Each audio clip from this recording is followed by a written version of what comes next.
আসসালামু আলাইকুম sir. Titas media সেলের পক্ষ থেকে প্রশ্ন সমাজের বিভিন্ন স্তরে চাঁদাবাজি একটি বড় সমস্যা হিসেবে দেখা দিয়েছে। বাজার, ব্যবসা প্রতিষ্ঠান, পরিবহন খাত, ঠিকাদারি কাজ কিংবা বিভিন্ন কমিটি গঠনের ক্ষেত্রেও চাঁদাবাজির অভিযোগ শোনা যায়।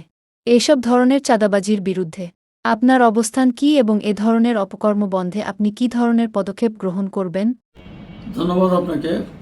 চাঁদাবাজি বিষয়টা আমি বিষয়ে খুব জিরো টলারেন্সে আছি। কোনো চাঁদাবাজকে আমরা পদ পদবি থাকলে সেই কমিটি থেকে তারা বাতিল হবে, কারণ চাঁদাবাজদের কোনো দল নেই। তারা যখন যেখানে সুবিধা পাবে সেখানেই তারা যাবে, কারণ চাঁদাবাজিটা হলো তাদের প্রধান পেশা। তো এখানে কমিটি চাঁদাবাজি বলতে যেটা বোঝাতে চেয়েছেন, কমিটি আমার সময় কোনো কমিটি হয় নাই। এই কমিটি আমি যখন ছিলাম না, ওই এলাকার দায়িত্বে যখন অন্য কেউ ছিল তাদের সময় করা এই কমিটি।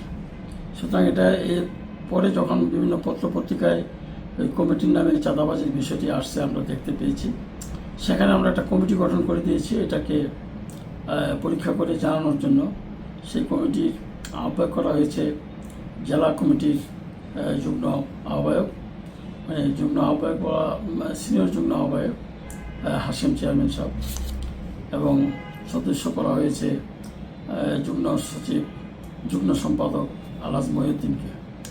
ওনারা এখন পর্যন্ত আমার কাছে রিপোর্ট জমা দিতে পারেনি। ওনারাও নাকি এটা তদন্ত করতে গিয়ে বাধাগ্রস্ত হচ্ছে বারবার, সেই জন্য ওনারা তদন্ত করে জমা দিতে পারেনি। প্রয়োজন পদে আমি আরেকটা তদন্ত কমিটি গঠন করব, যে যারা সহজে তাড়াতাড়ি করে রিপোর্ট পেশ করতে পারবে।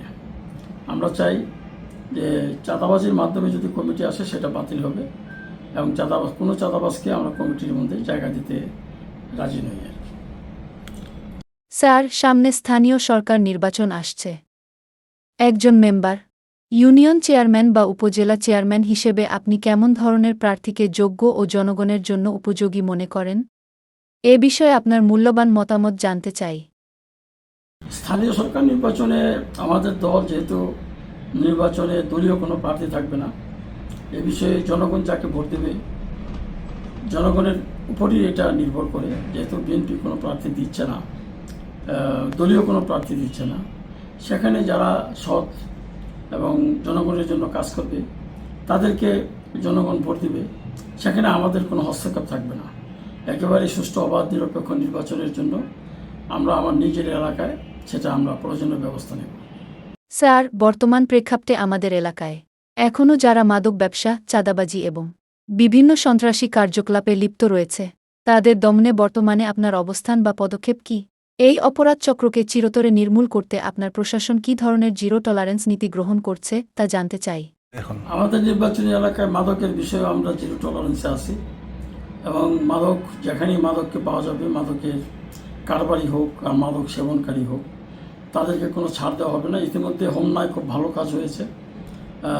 অলরেডি প্রতিদিনই হোমনায় আইনশৃঙ্খলা রক্ষা বাহিনী গাঁজা এবং এই মাদক সেবন যারা করে তাদেরকে ধরছেন, চালান দিচ্ছেন, কোর্টে বিচারের জন্য পাঠাচ্ছেন। আর তিতাসেও অলরেডি এরকম কার্যক্রম আছে, তবে হোমনা একটু বেশি কার্যক্রমটা আমরা পরিলক্ষিত করছি। তো তিতাসে যাতে আরও বেশি এটাকে উদ্যোগ নেওয়া হয়, জনগণকে আমি আহ্বান জানাবো যে যেখানে মাদক কারবারি বা মাদক সেবনকারী আছেন তাদেরকে ধরেন, আপনারা ধরে পুলিশের কাছে সোপর্দ করুন। হোমনা যদি ভালো পদক্ষেপ নিতে পারে, তিতাস কেন পাচ্ছে না এ সম্বন্ধে কিছু বলেন স্যার। তিতাস পারছে না হোমনাতে আমরা এই বিষয়ে অনেকগুলি জনসভা করেছি, জনসভায় জনগণকে উদ্বুদ্ধ করেছি। তিতাসও হয়তো পর্যায়ক্রমে হবে, সেটা আমরা দলীয়ভাবে ব্যবস্থা নেব। স্যার, আপনার কাছে সাক্ষাৎকারের শেষ মুহূর্তে জানতে চাই, আপনি যেহেতু তিতাস মিডিয়া সেল এর প্রধান উপদেষ্টা, নিশ্চয়ই আপনি তিতাস মিডিয়া সেলের সংবাদগুলো দেখতে পেয়েছেন। তো তিতাস মিডিয়া সেলের সংবাদের মান সম্পর্কে যদি কিছু বলতেন। এটা খোলা হয়েছে, খুব ভালো উদ্যোগ নেওয়া হয়েছে এবং এটার মান ভালো, কারণ এখানে যারা সংশ্লিষ্ট, বিশেষ করে মাইনুদ্দিন সাহেব যিনি এটার অন্যতম উদ্যোক্তা এবং এটা পরিচালনার সাথে আছেন, উনি সৎ মানুষ হিসেবে সবাই জানেন এবং ওনাকে অনেকে দানবীর বলেন। সুতরাং আমরা আশা করব সেটা খুবই বাস্তবসম্মত যে সংবাদগুলি সেখানে পরিবেশন হবে এবং কোনো ব্যক্তির প্রতি পার্সোনাল মানে ব্যক্তিগত রসামল থেকে যাতে কোনো সংবাদ পরিবেশন না হয় সেটা আমরা আশা করছি ওনাদের কাছ থেকে। তো এটা মানটা যাতে ধরে রাখা যায় সে ব্যাপারে ওনাদেরকে সজাগ থাকতে হবে।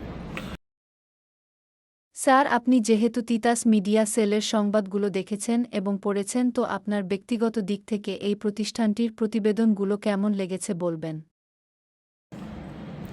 সংবাদ আমি পড়েছি, সংবাদ খুবই ভালো হয়েছে। যেটা আমি বললাম যে বস্তুনিষ্ঠ সংবাদ পরিবেশন করলে জনপ্রিয়তা বাড়বে।